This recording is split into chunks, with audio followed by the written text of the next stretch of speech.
Lorsque Jésus a dit « Si quelqu'un veut venir après moi, qu'il renonce à lui-même, qu'il se charge chaque jour de sa croix et qu'il me suive » Luc 9, 23, ses auditeurs ont immédiatement compris la portée de ces paroles. La croix, dans le contexte de l'Empire romain, n'était pas un symbole de foi ni un ornement religieux, mais un instrument de torture, de honte et de mort. Les condamnés à la croix étaient considérés comme les plus méprisables de la société, des criminels ou des rebelles punis de la peine maximale. Pour les disciples de Jésus, cette déclaration a dû être choquante, car elle impliquait un abandon total, une volonté de mourir à soi-même. Suivre le Christ n'était pas une invitation au succès mondain, mais à une vie de sacrifice absolu, où la foi en Dieu l'emporte sur tous les désirs personnels. Ceux qui ont décidé de porter leur croix l'ont fait en sachant que leur vie ne leur appartenait plus. Combien sont aujourd'hui prêts à accepter cet appel sans réserve? Pour comprendre la profondeur du message de Jésus, il est essentiel de voir comment la croix représentait une humiliation totale. Le condamné n'était pas seulement exécuté, mais devait porter sa propre croix dans les rues, subissant les moqueries et le mépris de la foule. La mort sur la croix n'a pas été immédiate. C'était lent et douloureux, les condamnés étant exposés à la honte publique pendant des heures, voire des jours. C'est pourquoi, lorsque le Christ parlait de prendre sa croix, il appelait à une reddition radicale. Ce n'était pas une simple épreuve de foi, mais une mort à ses propres désirs, à son ego et à toute recherche de gloire personnelle. Il est intéressant de noter que lorsque Jésus fut emmené au calvaire, il y eut un moment où un homme, Simon de Cyrène, fut forcé de porter la croix avec lui. Marc 15, 21. Cela nous montre que dans notre marche avec Dieu, il y aura des moments où nous aurons besoin de l'aide des autres. Mais la décision de suivre le Christ et de porter notre croix reste personnelle. La croix symbolise également la destinée finale du croyant, l'abandon total à Dieu. Lorsque le Christ a pris sa croix, il l'a fait avec une détermination absolue, sans résistance, sans évasion. Il n'y a eu aucune négociation, aucune tentative de se défendre devant Pilate ou de se justifier devant la foule. Matthieu 27, 12, 14. Son dévouement était total, nous enseignant que la vraie foi ne recherche pas la commodité, mais l'obéissance absolue. Aujourd'hui, beaucoup cherchent à suivre Jésus dans le confort, sans engagement, sans payer de prix. Mais l'Évangile authentique nous appelle à un abandon inconditionnel. Sommes-nous prêts à accepter la croix avec la même conviction que Jésus, sachant que cela implique le rejet, le sacrifice et le renoncement à nous-mêmes? De plus, la croix était une sentence irréversible. À l'époque romaine, lorsqu'une personne était condamnée à la croix, il n'y avait pas d'échappatoire ni de seconde chance. Cela reflète une vérité spirituelle puissante. Suivre le Christ est une décision sans retour. Jésus n'a pas appelé ses disciples à mettre en pratique l'Évangile, mais à s'y abandonner complètement.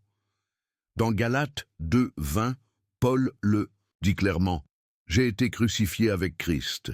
Si je vis, ce n'est plus moi qui vis, c'est Christ qui vit en moi. » Celui qui prend sa croix ne peut pas regarder en arrière, car il a donné sa propre vie pour que Dieu puisse prendre le contrôle total.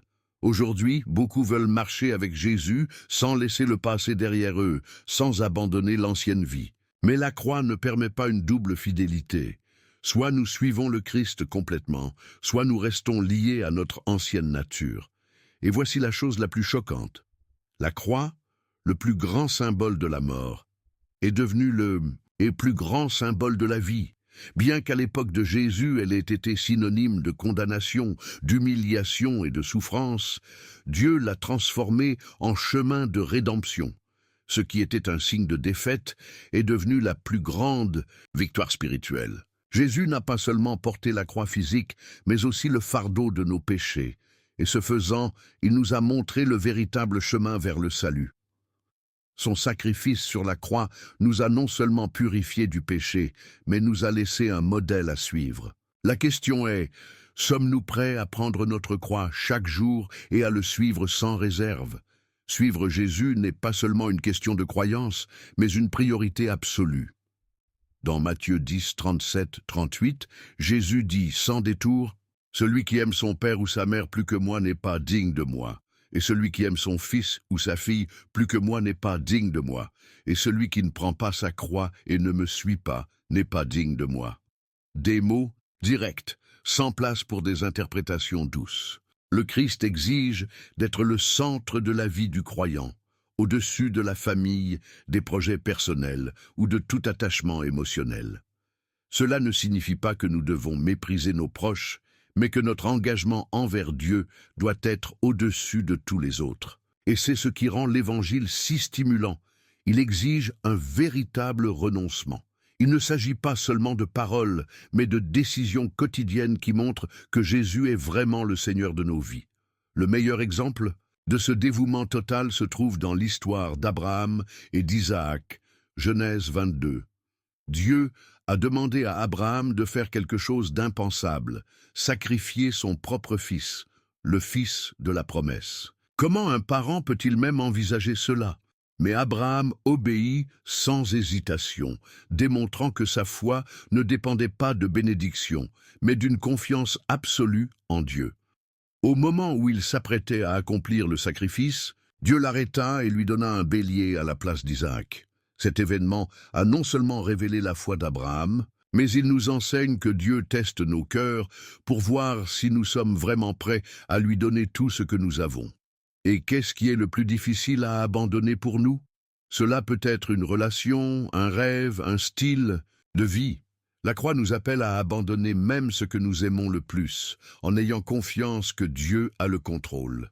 Ce renoncement ne se résume pas seulement à de grands sacrifices, mais à des décisions quotidiennes d'obéissance. Ce ne sera pas toujours un acte héroïque comme celui d'Abraham, mais ce sera un processus constant de mort à nous-mêmes.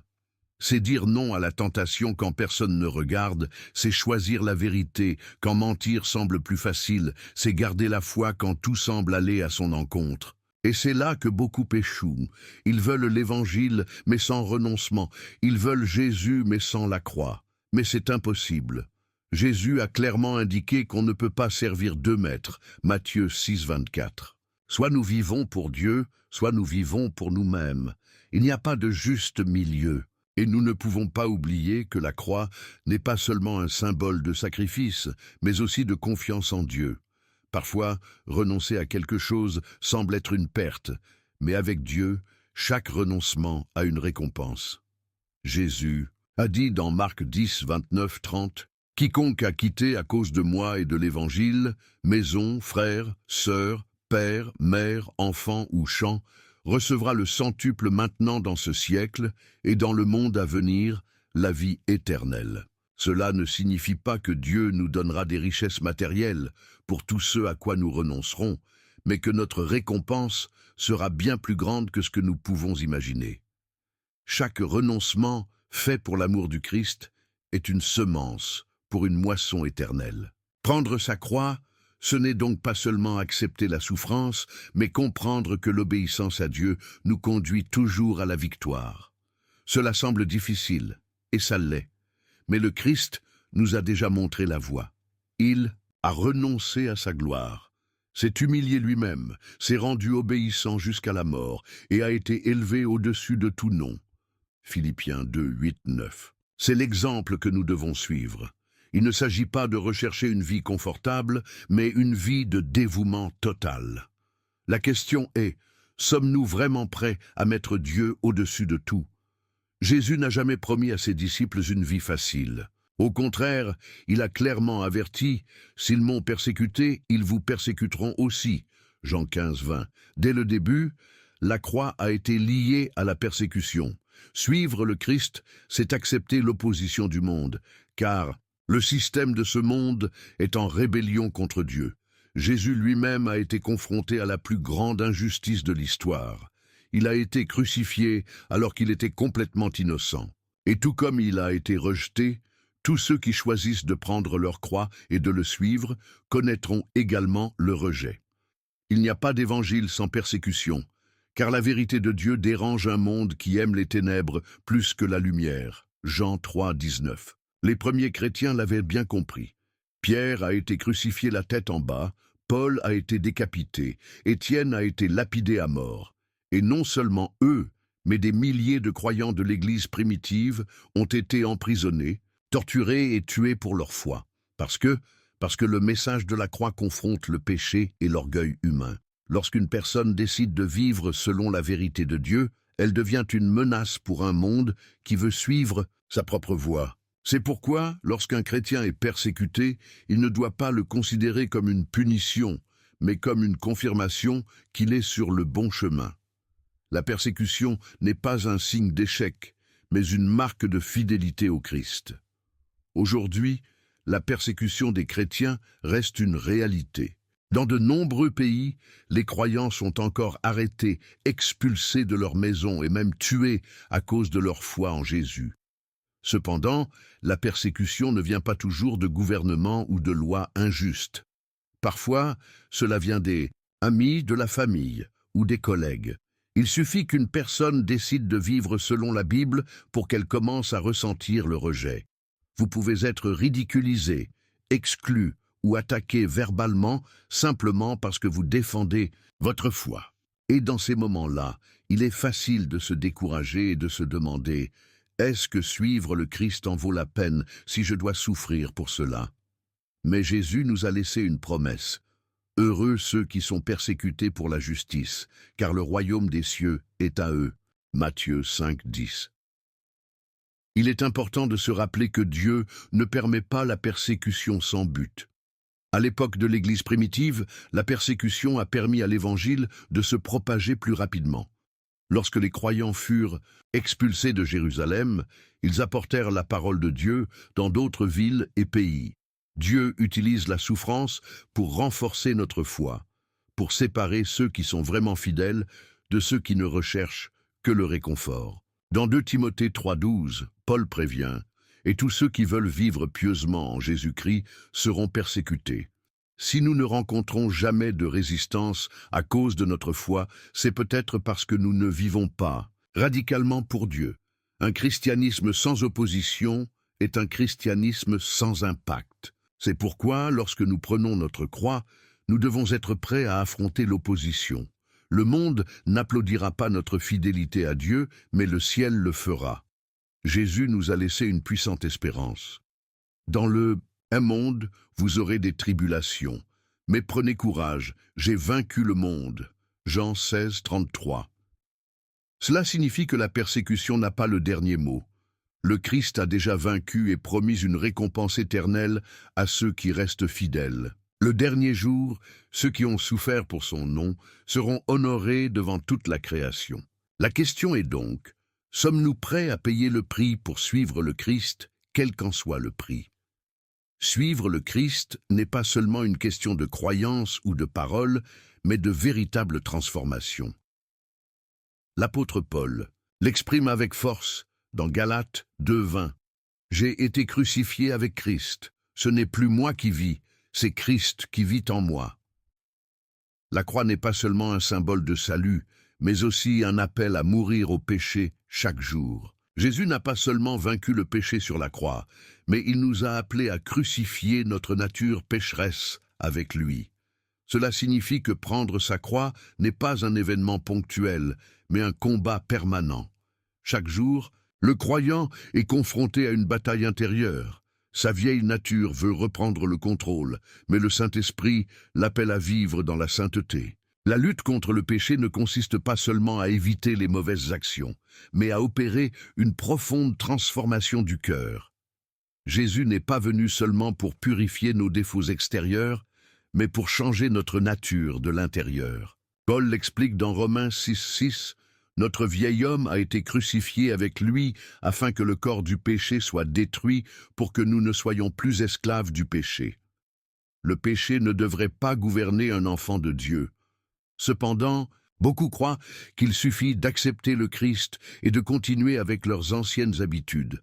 Mais la vraie foi se reflète dans un changement de vie, dans une lutte quotidienne contre tout ce qui nous sépare de Dieu. Pour mieux comprendre cela, pensons à un athlète qui se prépare pour une compétition. Il ne peut pas simplement souhaiter être le meilleur, il doit s'entraîner, se discipliner et rejeter tout ce qui l'empêche d'atteindre son objectif. De la même manière, un chrétien doit être prêt à abandonner ce qui entrave sa marche avec Dieu. Nous ne pouvons pas espérer grandir spirituellement si nous continuons à adopter des habitudes pécheresses. Jésus a dit dans Matthieu 5, 29, 30 que si ton œil ou ta main te fait tomber dans le péché, il vaut mieux t'en débarrasser que d'être jeté en enfer. Il ne s'agit pas de nous mutiler littéralement, mais plutôt de couper tout ce qui nous sépare de Dieu, sans excuse ni demi-mesure. Le péché ne sera jamais éradiqué par la volonté humaine. Si nous essayons de le vaincre par nos propres forces, nous échouerons encore et encore. La clé est de vivre par l'esprit et non par la chair. Galates 5, 16. Cela signifie nourrir l'âme par la prière, par la parole de Dieu et par la communion avec d'autres croyants. Si un chrétien ne prie pas, ne lit pas la Bible et n'a pas une vie d'adoration, il sera impossible de vaincre le péché. On ne peut pas jouer avec le feu et espérer ne pas se brûler. La lutte contre le péché exige une décision radicale, de nous séparer de tout ce qui nous contamine. Sommes-nous prêts à faire ces sacrifices ou continuons-nous à négocier avec notre chair? Mais voici la grande promesse. La croix, non. Seulement nous appelle à lutter contre le péché, mais nous donne aussi la victoire sur lui. Beaucoup croient qu'ils ne pourront jamais surmonter certains péchés, qu'ils sont prisonniers de leur faiblesse.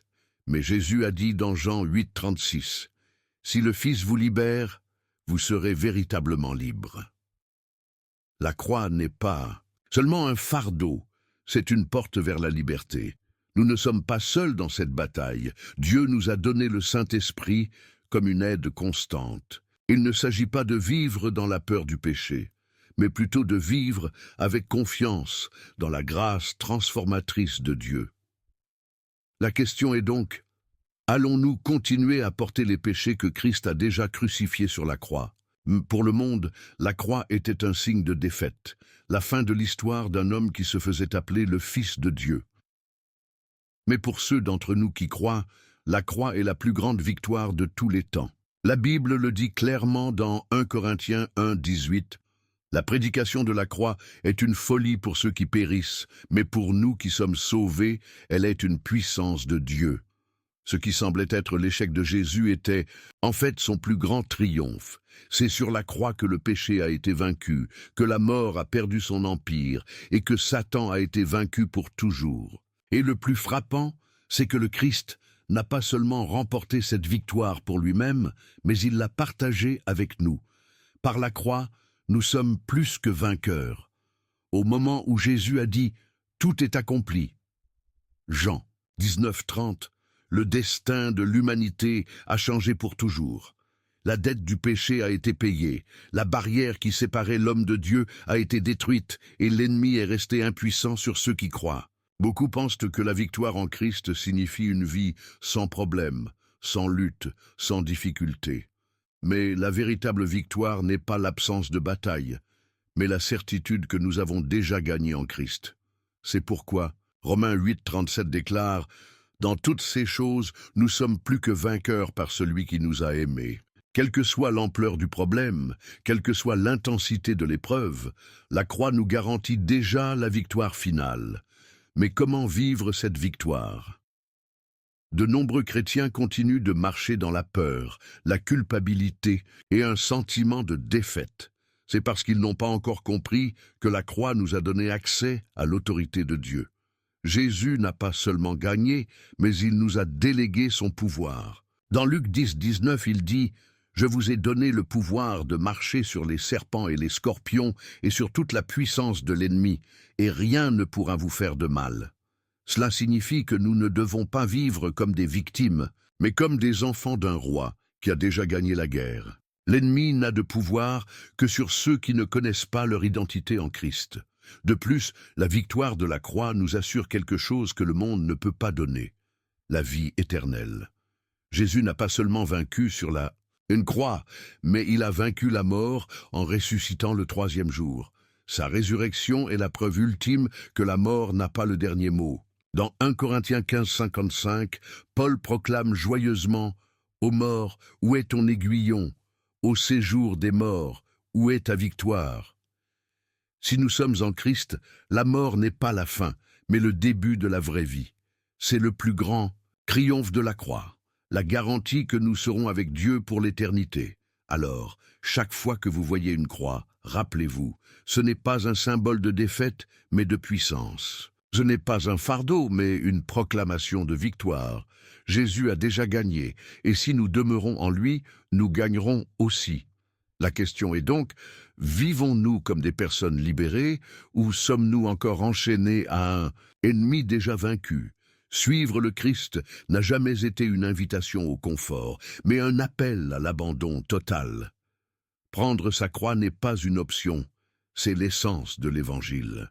Jésus n'a pas promis une vie sans difficulté, mais plutôt une victoire sûre pour ceux qui restent fidèles jusqu'à la fin.